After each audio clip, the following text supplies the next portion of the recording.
Sorry, Bluetooth கீழே விழுந்துருச்சு. Ice, இப்போ நான் எங்கே இருக்கேன்னா, எங்கள் ஏரியாவில் ஒரு இடத்துல நின்றுட்டுருக்கேன். இப்போ என்ன பண்ண போகிறேன்னா, விடிஞ்சா வேலண்டைன்ஸ் டே. ஸோ என்னோடய சேனலோட ஃபஸ்ட்டு வீடியோவே என்னோடய வேலண்டைனை உங்களுக்கு ரிவீல் பண்ண போகிறேன். எனக்கே ஒரு எக்ஸைட்டாக இருக்குது.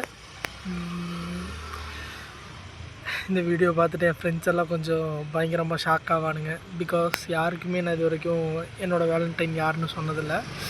ஃபர்ஸ்ட் டைம் உங்களோடையும் என் ஃப்ரெண்ட்ஸோடையும் எல்லாத்துக்குமே ஷாக்.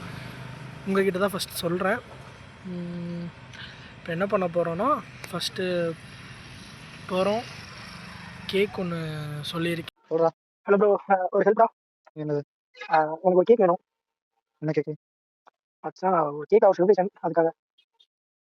செலிப்ரேஷன்? என்ன செலிப்ரேஷன்? சொல்கிறேன்டா.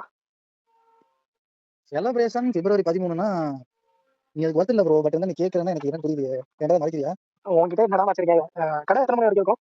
கடை இருக்கும், எடுத்து வச்சிருவோம். நீ வீட்டுக்கு வந்தோன்னா வாங்கிக்க, எடுத்து தரேன். வீட்டுக்கு வந்துட்டா? சரி, ஓகே. அப்போ நீ ரெடி பண்ணிட்டு வீட்டுக்கு வந்து கால் பண்ணுறியா? சரி, ஓகே. நான் வந்துட்டு என்னன்னு சொல்கிறேன். ஏதாவது ஏற்க மக்கா சொல்லு, உனக்கு எப்படி? அவங்ககிட்ட சொல்லாமல் என்ன பண்ண போகிறேன்? ஏதாவது இருந்தால் சொல்லி பண்ணல. இது வரைக்கும் சொல்லியா ப்ரோ? வரேன், நீ ரெடி பண்ணிட்டு கால் பண்ணு. நான் வரேன். சரியா? வந்துட்டு என்ன சொல்லு. ஓகே மச்சான், வைக்கிறேன். மறந்துடாதா? சரிடா, சரிடா. என் வாழ்க்கையும் இங்கே தான் இருக்கு. பை. என் ஃப்ரெண்டோட கடையில் தான் சொல்லியிருக்கேன். ஸோ அங்கே போய் கேக் வாங்கிட்டு ஷார்ப்பாக கொஞ்சம் நம்மளும் ரெடி ஆகிக்கலாம். கொஞ்சம் ரெடி ஆகிட்டு நம்ம என்ன பண்ண போகிறோன்னா, கேக் எடுத்துகிட்டு போய் 12 மணிக்கு அவங்கள சர்ப்ரைஸ் பண்ணிட்டு சேம் டைம் அப்படியே உங்களுக்கும் அவங்கள நான் ரிவீல் பண்ணுறேன்.